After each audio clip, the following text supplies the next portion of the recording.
વિદ્યાર્થી મિત્રો, મારી યુટ્યુબ ચેનલમાં તમારું હાર્દિક સ્વાગત છે. આજે આપણે ધોરણ 9ની અંદર ચેપ્ટર 1 સંખ્યા પદ્ધતિ જોઈશું. આમ તો મિત્રો મેં ધોરણ 9ના અગાઉ વિડીયો આજથી એકાદ વર્ષ પહેલાં ચલાવેલા છે. એટલે વર્ષ 2026-27 માટે નવેસરથી ચલાવું છું. જેમાં મેઇન દાખલા હશે એ બધા દાખલા હું કરાવીશ. બાકી ગણિતના બધા જ દાખલા જો તમારે જોવા હોય તો તમે મારો જૂનો વિડીયો જોઈ લેજો. આની અંદર પરીક્ષાની દ્રષ્ટિએ જે અગત્યના દાખલાઓ છે તે હું ચલાવીશ, જે પ્રથમ કસોટી, બીજી કસોટી અને વાર્ષિક પરીક્ષામાં જરૂરથી આવશે. તો ચલો મિત્રો, આપણે શરૂઆત કરીએ સંખ્યા પદ્ધતિના પ્રકરણની. તો સૌથી પહેલાં એ પ્રકરણ સમજતા પહેલાં એની થિયરી વિશે જોઈ લઈએ. થિયરીની અંદર સંખ્યાઓના પ્રકાર આપણે જાણવા જોઈએ. સંખ્યાઓના પ્રકાર આપણે ધોરણ 7થી શીખતા આવ્યા છીએ. 7મામાં પણ આવે છે, 8મામાં પણ આવે છે અને 9મામાં પણ આવે છે અને 10મામાં પણ પહેલું ચેપ્ટર એ જ છે. એટલે સતત 4 વર્ષથી આપણે આ સંખ્યાઓ ભણવાની છે. 2 વર્ષથી તો તમે ભણતા જ આવો છો, તો 3જા વર્ષમાં પણ તમારે ભણવાની છે. જરાક યાદ કરી લઈએ કે પ્રાકૃતિક સંખ્યા કોને કહેવાય. પહેલો પ્રકાર છે પ્રાકૃતિક સંખ્યા, નેચરલ નંબર. એને સંજ્ઞા તરીકે n તરીકે દર્શાવવામાં આવે છે. અને 1 2 3 4 5 6 એ બધી ધન સંખ્યાઓ પ્લસ સંખ્યાઓ, એટલે એને કે ગણતરીની સંખ્યાઓ કહેવામાં આવે છે, જેને આપણે ગણવામાં ઉપયોગ કરીએ છીએ તે. બરાબર ને? ગણતરીની સંખ્યાઓ કહેવાય. તો આ બધી સંખ્યાઓ એ પ્રાકૃતિક સંખ્યાઓ છે. નંબર 2, પૂર્ણ સંખ્યાઓ. પ્રાકૃતિક સંખ્યામાં તમે 0 ઉમેરો એટલે પૂર્ણ સંખ્યાઓનો ગણ થાય. 0 + n = w, જેને ઇંગ્લિશમાં હોલ નંબર કહે છે, એને સંજ્ઞામાં w તરીકે દર્શાવવામાં આવે છે. એટલે કે પ્રાકૃતિક સંખ્યામાં 0 ઉમેરો એટલે પૂર્ણ સંખ્યા બની જાય. પછી છે મિત્રો પૂર્ણાંક સંખ્યા, જેને ઇંગ્લિશમાં ઇન્ટીજર કહેવામાં આવે છે, પણ એનો વાય લેવામાં નથી આવ્યો. એને z તરીકે દર્શાવવામાં આવે છે.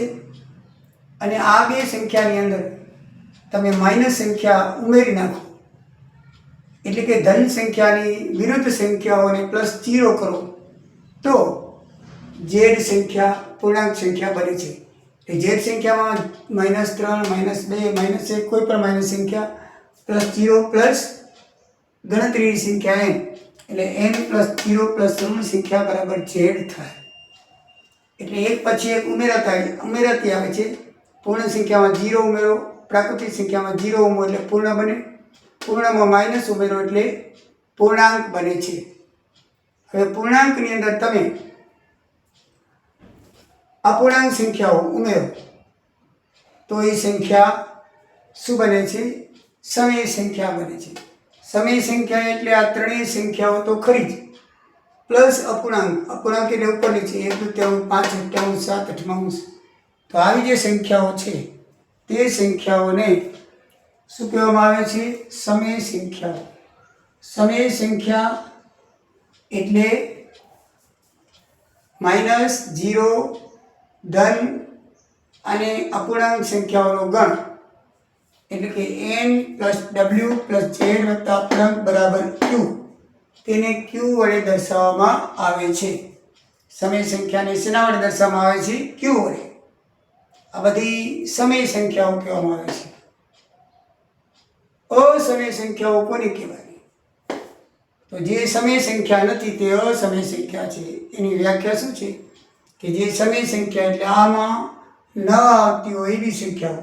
તો એમાં ના આવતી હોય એવી કઈ સંખ્યા કહેવાય? તો પાઈ,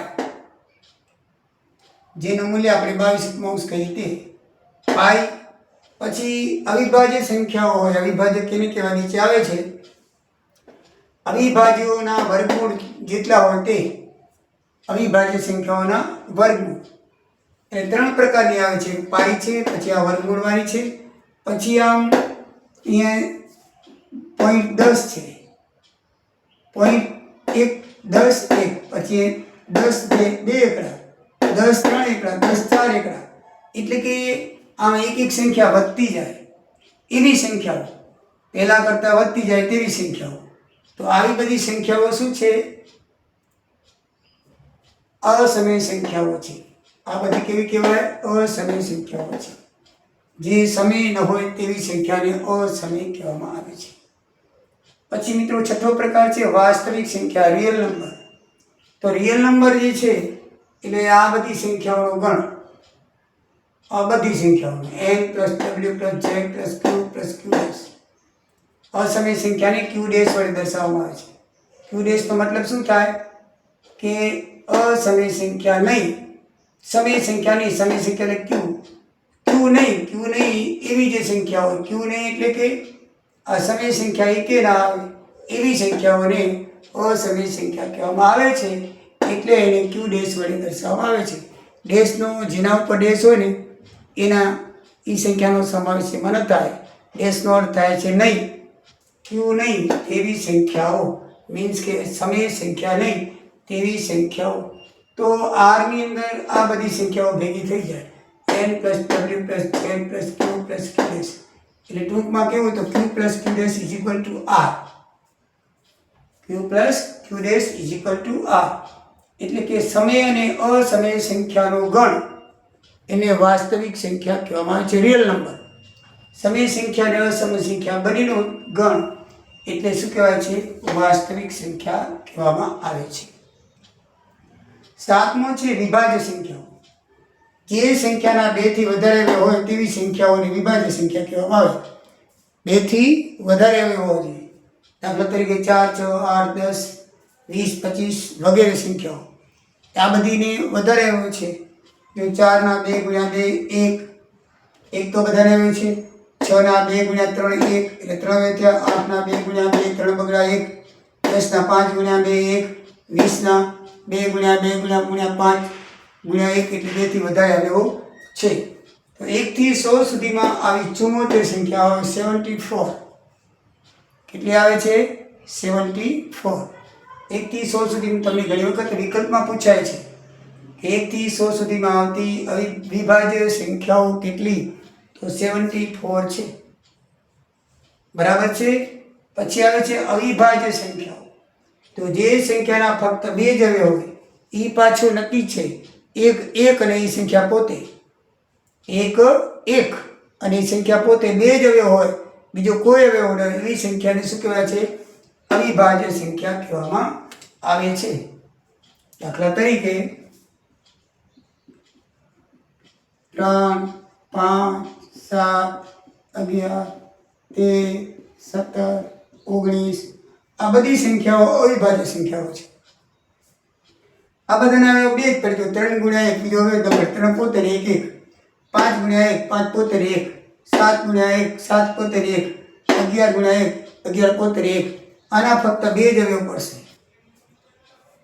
અથવા બીજી રીતે કહી તો ફક્ત ટેબલની અંદર પહેલા ટેબલની અંદર એક જ વખત આવે, એક જ ટેબલમાં આવે. 3 ના ટેબલમાં જ આવે, 5 5 ના ટેબલમાં જ આવે, 7 ના ટેબલમાં જ આવે, 11 11 ના ટેબલમાં જ આવે, બીજા કોઈ ટેબલમાં ના આવે. પાછું પહેલું જ આવે 11 1 11 3 1 3. બરાબર છે. જ્યારે આ તો 4 છે 2 ના ટેબલમાં આવે, 4 ના ટેબલમાં આવે, 6 છે 6 ના ટેબલમાં આવે, 2 ના ટેબલમાં આવે, 3 ના ટેબલમાં આવે, 8 છે 2 ના ટેબલમાં આવે, 4 ના ટેબલમાં આવે, 8 ના ટેબલમાં આવે, 10 છે 10 ના ટેબલમાં આવે, 2 ના ટેબલમાં આવે, 5 ના ટેબલમાં આવે. એટલે એક કરતાં ઘણા ટેબલમાં આવે એ વિભાજ્ય અને ફક્ત એક જ ટેબલમાં આવે અવિભાજ્ય. આવી રીતે તમારે યાદ રાખવું તો પણ રાખી શકો છો. 2 થી વધારે અવયવ હોય વિભાજ્ય અને ફક્ત 2 જ અવયવ હોય એને શું કહેવાય છે? અવિભાજ્ય કહેવાય. તો 1 થી 100 સુધીમાં 25 અવિભાજ્ય સંખ્યાઓ છે. કેટલી છે? 25. પછી યુગ્મ સંખ્યાઓ કેને કહેવાય મિત્રો? યુગ્મ સંખ્યાઓ એટલે કે બેકી સંખ્યાઓ. તો જેને 2 વડે ભાગી શકાય અને 0 શેષ રહે એવી બધી સંખ્યાઓને શું કહેવામાં આવે છે? બેકી સંખ્યાઓ કહેવામાં આવે છે. કઈ સંખ્યા કહેવાય છે? એક સંખ્યા કેવી કહેવાય છે? યુગ્મ સંખ્યા કહેવાય છે. દાખલા તરીકે 2 4 6 8 10 એ બધી કેવી સંખ્યા કહેવાય? યુગ્મ સંખ્યાઓ કહેવાય. શું કહેવાય? યુગ્મ એટલે કે બેકી સંખ્યા. બધી બેકી સંખ્યા કહેવાય. જેના પૂરેપૂરા ભાગ પડી શકે, જીરો શેષ ના રહે, એની જીરો શેષ આવે. શું કહેવાય? આ 2 ને 2 વડે ભાગો તો 0, 4 ને 2 વડે ભાગે તો 0, 6 ને 2 વડે ભાગે તો 0, 2 ચોક 8, 8 ને 2 વડે ભાગે તો 0, 10 ને 2 વડે ભાગે તો 0, 12 ને 2 વડે ભાગે તો 0. તો એવી જે સંખ્યાઓ છે એવી બધી સંખ્યાઓને યુગ્મ એટલે બેકી સંખ્યા કહેવાય. અયુગ્મ એટલે એને પૂર્ણ રીતે 2 વડે ન ભાગે. બરાબર છે? તો 2 વડે ભાગો તો પાછી જીરો શેષ ના આવે, બીજી કોઈક શેષ આવે. એટલે કે જેને 2 વડે પૂર્ણ રીતે ન ભાગી શકાય અને જીરો શેષ ના આવે તેવી સંખ્યાને અયુગ્મ એટલે એકી સંખ્યા કહેવાય. દાખલા તરીકે 3 ને 2 વડે ભાગો તો 2 એકુ 2, એક શેષ વધશે, જીરો નહીં આવે. 5 ને 2 વડે ભાગો તો 2 દુ 4, એક શેષ વધશે. 7 ને 2 વડે ભાગો તો 3 દુ 6, એક શેષ વધશે. આ 9 ને 2 વડે ભાગો 2 ચોક 8, એક શેષ વધશે. એટલે કે જેને પૂર્ણ રીતે 2 વડે ન ભાગી શકાય અને જીરો શેષ ના આવે તેવી સંખ્યાને શું કહેવામાં આવે છે? અવિભાજ્ય સંખ્યા કહેવામાં આવે છે. ટૂંકમાં કહું તો જીરો શેષ આવે એવી સંખ્યાને બેકી સંખ્યા કહેવાય અને એક શેષ આવે એવી સંખ્યાને અયુગ્મ સંખ્યા કહેવાય. એટલે કે જેના પૂરેપૂરા ભાગ પાડી શકાતા હોય એવી બેકી સંખ્યા કહેવાય. અને જેના ભાગ ન પાડી શકાય, પાડવા જાવ તો અડધા પડે, 3ના ભાગ પાડો તો 1.5 થાય, 1 અડધો ને 1 આખો. એટલે પૂર્ણ રીતે ભાગ ન પડતા હોય એવી સંખ્યાને શું કહેવાય? અવિભાજ્ય સંખ્યા. સમજાયું? પછી એક એ તટસ્થ સંખ્યા છે. એક વિભાજ્યની વ્યાખ્યામાં ના આવે અને અવિભાજ્યની વ્યાખ્યામાં ના આવે. કારણ કે એકના 2 થી વધારે અવયવ પડતા નથી. એકનો અવયવ પોતે એક જ પડે, બસ. આ એક, એનો અવયવ એક જ છે. અને અવિભાજ્યમાં શરત છે કે 2 અવયવ હોય. તો 2 એકી પોતેની સંખ્યા પોતે પાછી એક જ છે. 1 ગુણ્યા 1 કરો તો 2 તો અવયવ પડ્યા, પણ એ પોતે એક જ છે, બીજી સંખ્યા નથી. એ કહેવાનો મતલબ એ કે એક છે એ વિભાજ્યની સંખ્યામાં નથી આવતું અને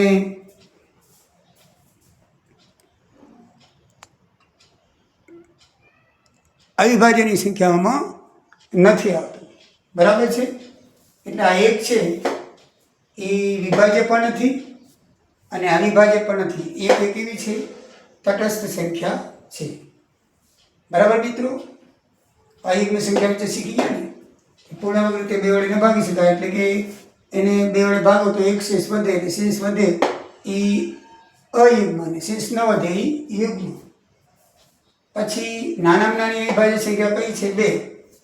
હવે જો 1 તો આવે જ નહીં, તો 2 એ નાનામાં નાની અવિભાજ્ય સંખ્યા છે. કારણ કે 2 ના 2 જ અવયવ પડે, બીજો પડે જ નહીં. 2 ગુણ્યા 1.